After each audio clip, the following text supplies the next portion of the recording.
اعوذ باللہ من الشیطان الرجیم بسم اللہ الرحمن الرحیم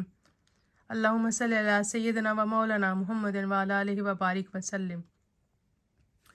السلام علیکم ورحمۃ اللہ وبرکاتہ۔ آج ہم پارہ نمبر 27 کی سورہ قمر کا ترجمہ و تفسیر پڑھیں گے۔ بسم اللہ الرحمن الرحیم۔ اقتربت الساعۃ وانشق القمر، پاس آئی قیامت اور شک ہو گیا چاند، یعنی کہ چاند کا شک ہو جانا قرب قیامت کی نشانی میں سے ایک نشانی ہے۔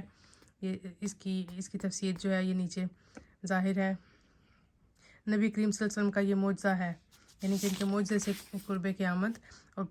چاند کا 2 ٹکڑے ہو جانا یہ نبی پاک صلی اللہ علیہ وسلم کا معجزہ ہے۔ وَإِن يَرَوْا آيَةً يُعْرِضُوا وَيَقُولُوا سِحْرٌ مُسْتَمِرٌ، اور اگر دیکھیں کوئی نشانی تو منہ پھیرتے ہیں اور کہتے ہیں یہ تو جادو ہے چلا آتا۔ اس کے بارے میں اس کی تفسیر ہے،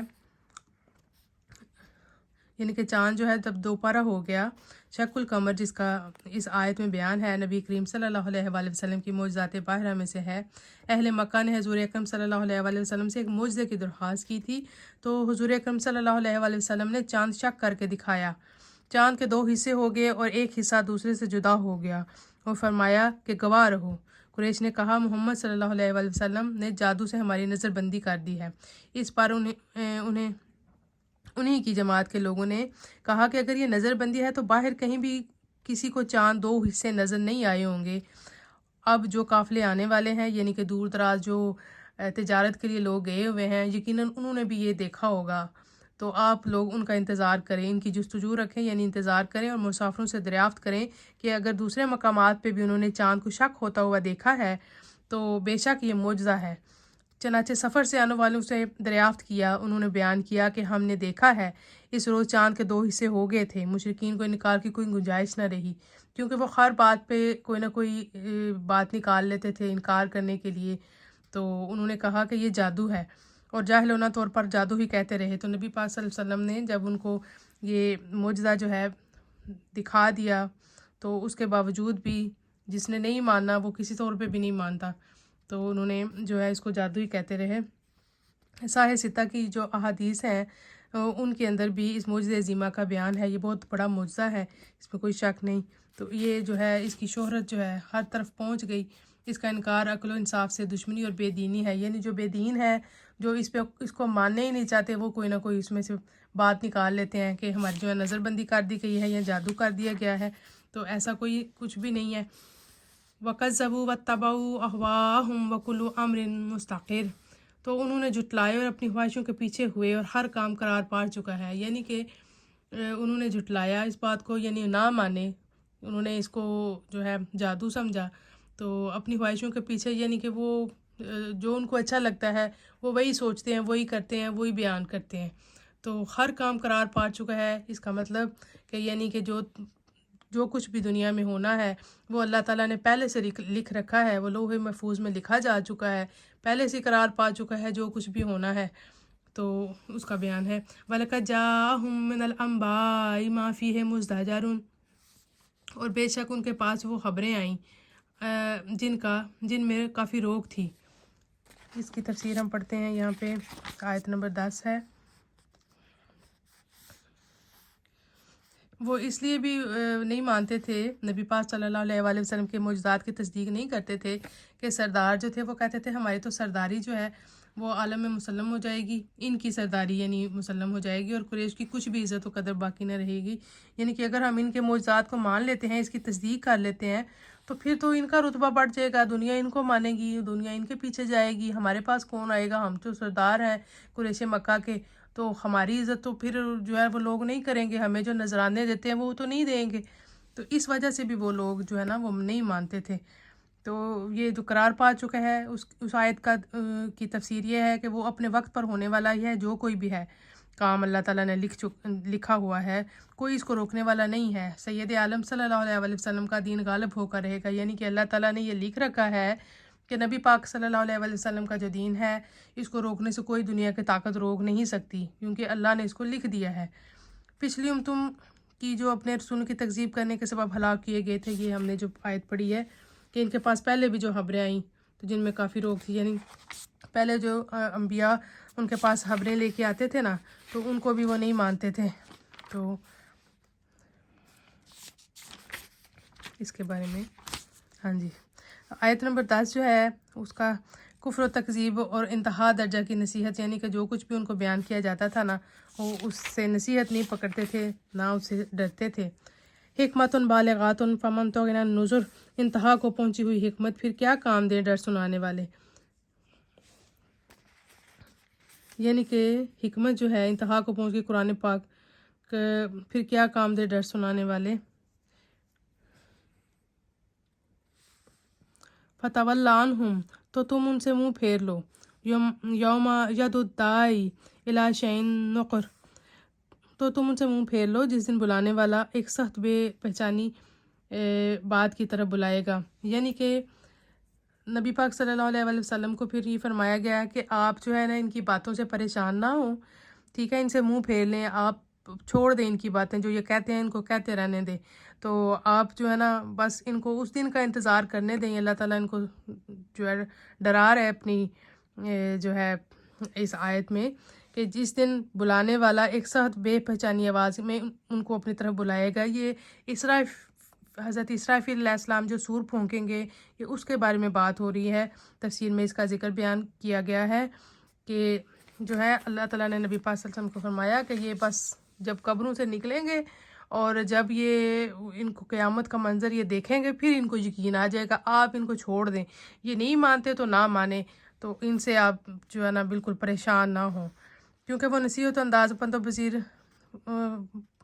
پذیر ہونے والے نہیں ہیں. یعنی کہ وہ مانتے ہی نہیں ہیں. جب وہ نصیحتیں ان پہ اثر ہی نہیں کرتی تو پھر بات کرنے کا کوئی فائدہ ہی نہیں ہے، تو آپ ان کو ان کے حال پہ چھوڑ دیں. یعنی حضرت اسرافیل کے بارے میں جب صحرا بیت المقدس پر کھڑے ہو کر جب وہ جو ہے نا سور پھونکیں گے، جو آواز آئے گی ایک سخت سی، جس کی مثل سختی کبھی نہیں دیکھی ہوگی، اور وہ خول قیامت تو حساب ہے. یعنی کہ وہ اتنا سخت و دردناک دن ہوگا کہ اس کی سختی کبھی کسی نے نہیں دیکھی ہوگی. اللہ پاک جو ہے سب کو حفظ و امان میں رکھے، لیکن جو اس کا حکم مانتے ہیں، جو اللہ تعالیٰ نے جو فرمایا ہے اس کے مطابق چلنے کی کوشش کرتے ہیں، ان کو اس دن کوئی ڈر ہوگا نہ خوف ہوگا. تو یہ جو آواز کی سختی ہے، یہ جب آئے گی تو بس اللہ جو ہے نا اسے اپنی پناہ میں ہم سب کو رکھے. ہر طرف خوف سے حیران، نہیں جانتے کہاں جائیں. وہ ایسے حیران پریشان ہو جائیں گے کفار جو اب نہیں مانتے، جو یہ مذاق اڑاتے ہیں یا نبی پاک صلی اللہ علیہ وسلم کی تکذیب کرتے تھے. کفار مکہ کے بارے میں یہ تو بات ہو رہی ہے، لیکن یہ اوورآل ان کفار کے بارے میں ہے جو نبی پاک صلی اللہ علیہ وسلم کو نہیں مانتے یا اس دین حق کو نہیں پہچانتے. تو وہ سارے اس دن بہت پریشان ہوں گے. وہ دیکھیں کہ اب ہم کہاں جائیں، ہم کیا کریں، ہمارا کوئی پرسان حال نہیں، ہم کیوں جٹلاتے رہے، ہم کیوں اس طرف مائل نہیں ہوئے. تو یہ اس دن کے بارے میں بات ہو رہی ہے. یعنی حضرت اسرافیل علیہ السلام کی آواز کی طرف ایسے لوگ جو ہے نا جائیں گے. اس کی اگلی آیت ہے خش عن ابصارہم یخرجون من الاجداث کانہم جراد منتشر. تو وہ آنکھیں نیچی کیے ہوئے قبروں سے ایسے نکلیں گے گویا وہ ٹڈی ہیں پھیلی ہوئی. جیسے وہ ٹڈی دل پھیل جاتی ہے نا، وہ بہت زیادہ، تو بہت زیادہ تعداد میں نظر آتی ہے. تو یہ اللہ تعالیٰ نے ان کی مثال اس طرح سے دی ہے کہ یہ قبروں سے ایسے نکلیں گے ہاس پاتا ہوتے ہوئے، اور اتنے پھیلے ہوں گے، یعنی کہ اتنی زیادہ تعداد میں نکلیں گے کہ جیسے ایسے لگے گا جیسے ٹڈی جو ہے وہ پھیلی ہوئی ہے بہت زیادہ. تو ویسے بھی کہا گیا ہے کہ جو ہے ایک قبر سے 70 جو ہے نا وہ مردے جو ہے نا وفات شدہ لوگ وہ نکلیں گے. تو بہت زیادہ لوگ جب نکلیں گے، محتعین الی الداعی یقول الکافرون ھذا یوم عسیر، بلانے والے کی طرف لپکتے ہوئے کافر کہیں گے یہ دن سخت ہے. یعنی کہ وہ اس دن کی سختی سے تو ہر کوئی پناہ مانگتا ہے، اور تو کفار جو مانتے ہی نہیں ہیں دین حق کو، نہ اللہ کو جانتے اور پہچانتے ہیں، تو ان کے لیے اس سختی کا کیا عالم ہوگا، ہم اس کا اندازہ لگا سکتے ہیں. کذبت قبلہم قوم نوح فکذبوا عبدنا وقالوا مجنون وازدجر. تو ان سے پہلے نوح کی قوم نے جھٹلایا تو ہمارا بندے کو جھوٹا بتایا اور بولے وہ مجنون ہے اور اسے جھڑکا. تو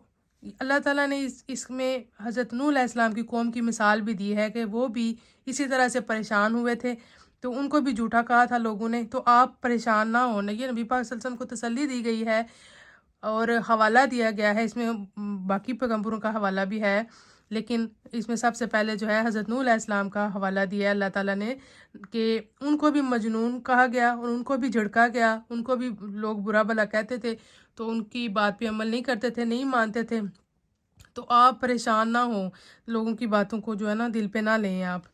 تو فدعا ربہ انی مغلوب فانتصر، تو اس نے اپنے رب سے دعا کی کہ میں مغلوب ہوں، تو میرا بدلہ لے، یعنی کہ یہ لوگ مجھ پہ غالب آ چکے ہیں میرے مالک، تو میرا ان سے بدلہ لے کہ میں کمزور ہوں۔ تو جب اللہ تعالیٰ سے انہوں نے مدد مانگی تو پھر فتحنا ابواب السماء بماء منہمر، تو ہم نے آسمان کے دروازے کھول دیے زور کے بہتے پانی سے، وفجرنا الارض عیونا فالتقى الماء على امر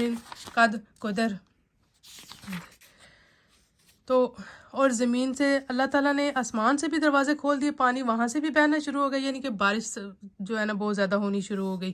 تو اور زمین کے چشمے کر کے بہا دی گئی، یعنی کہ زمین سے بھی چشمے ابل پڑے، یہاں نیچے سے بھی پانی آ گیا اور اوپر سے بھی پانی،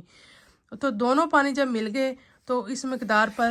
جو مقدر تھی، یعنی کہ اللہ تعالیٰ نے ان کے مقدر میں لکھ رکھا تھا کہ اب ان کو تباہ و برباد کر دینا ہے، کیونکہ انہوں نے میرے نبی حضرت نوح علیہ السلام کا دل دکھایا، ان کو جو ہے جھوٹا کہا، مجنون کہا، معاذ اللہ بہت ساری ایسے الفاظ القابات جو ان کو تکلیف دیتے تھے وہ کہے، تو اللہ تعالیٰ جب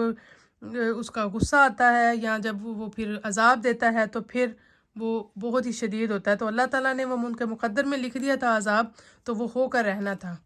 اس کے بعد ہے وَحَمَلْنَاهُ عَلَى ذَاتِ أَلْوَاحٍ وَدُسُرٍ،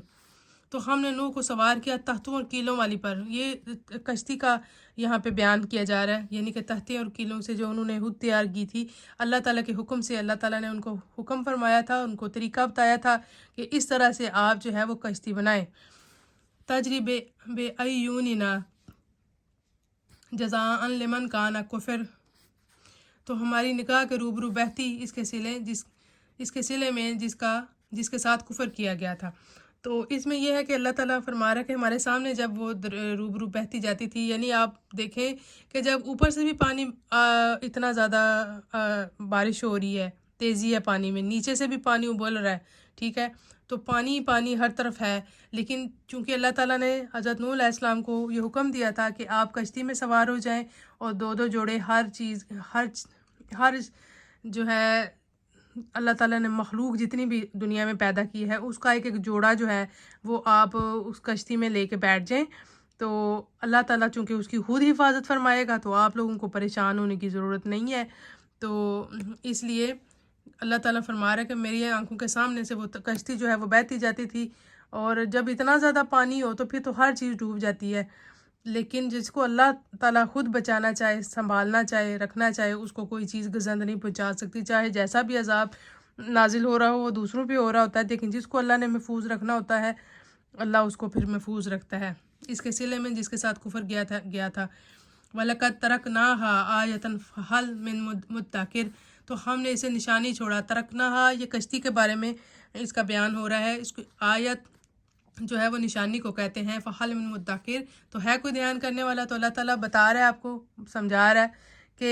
جو نافرمانی کرتے ہیں یا میرے پیغمبروں کے ساتھ اس طرح سے بیان بازی کرتے ہیں یا ان کے ساتھ جھوٹی باتیں منسوب کرتے ہیں یا ان کا دل دکھاتے ہیں، تو پھر میرا عذاب جو ہے وہ اس طرح سے ہوتا ہے،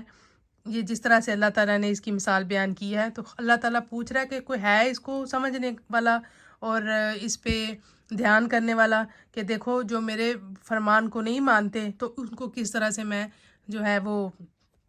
عذاب دیتا ہوں۔ فَكَيْفَ كَانَ عَذَابِي وَنُذُرِ، تو کیسا ہوا میرا عذاب اور میری دھمکیاں، اللہ تعالیٰ پوچھ رہا ہے کہ بتاؤ پھر کیسا میرا عذاب اور یہ دھمکی جو میں نے دی تھی، تو تم لوگ باز جو نہیں آئے۔ اللہ تعالیٰ پہلے تو سمجھاتا ہے نا، اپنے وحی کے ذریعے پیغامات بھیجتا ہے، نبی پاک کوئی بھی نبی جو ہوں جیسے حضرت نوح علیہ السلام ہیں وہ بھی اللہ تعالیٰ کے پیغام لے کے ان تک آئے تھے، تو وَلَقَدْ يَسَّرْنَا الْقُرْآنَ لِلذِّكْرِ فَهَلْ مِن مُدَّکِرٍ، تو اللہ تعالیٰ نے فرمایا قرآن پاک جو اس کی سب سے پیاری کتاب ہے کہ بے شک ہم نے قرآن یاد کرنے کے لیے آسان فرما دیا ہے، تو ہے کوئی یاد کرنے والا، تو اللہ تعالیٰ فرما رہا ہے کہ قرآن پاک جو ہے وہ سب کے لیے میں نے آسان کر دیا ہے، یہ اتنی پیاری اور آسان کتاب ہے کہ آپ کو پتہ ہے کہ چھوٹا سا بچہ جو 10 سال کا 12 سال کا بچہ جو ہوتا ہے وہ بھی اس کو حفظ کر لیتا ہے. جب اس پہ وہ پڑھنا شروع کرتا ہے تو اللہ تعالیٰ اس کا سینہ کھول دیتا ہے, اور اتنی آسان کتاب ہے کہ فوراً سے یاد ہو جاتی ہے. اس میں جیسے چھوٹی چھوٹی سورہ ہیں وہ دیکھیں ہم یاد کرنا چاہیں تو کتنی جلدی جلدی ہم لوگ اس کو پک کرتے ہیں اور ہمارے وہ جو ہے نا حافظے میں محفوظ ہو جاتی ہیں. تو یہ قرآن پاک کا کمال ہے, یہ بھی اس کا معجزہ ہے قرآن پاک کا, کہ اللہ تعالیٰ نے اس کو اتنا آسان کر دیا ہے کہ کوئی بھی اس کو حفظ کرنا چاہے, اس کو یاد کرنا چاہے تو یہ اس کے لیے آسان ہو جاتا ہے. جس طرح ہم باقی کتابیں پڑھتے ہیں یاد کرتے ہیں تو ہمیں بہت ایفرٹس کرنی پڑتی ہیں, لیکن اس میں اللہ تعالیٰ نے یہ آسانی رکھی ہے کہ آپ میری طرف آؤ, اس کو پڑھنا چاہو تو میں اس کو تم لوگوں کے لیے آسان کر دوں گا, تو تم لوگ اس کو آسانی سے یاد کر لو گے. تو یہ تقریباً اس پہ زور دیا کہ اللہ نے 4 دفعہ قرآن اسی صورت میں یہ جو ہے آیت یہ 4 دفعہ بیان ہوئی ہے, یعنی کہ بار بار اللہ تعالیٰ اس کا ذکر کر رہا ہے کہ ہے کوئی پڑھنے والا سمجھنے والا, کہ میں نے تو آسان کر دیا تم لوگوں کے لیے قرآن. جزاک اللہ خیر.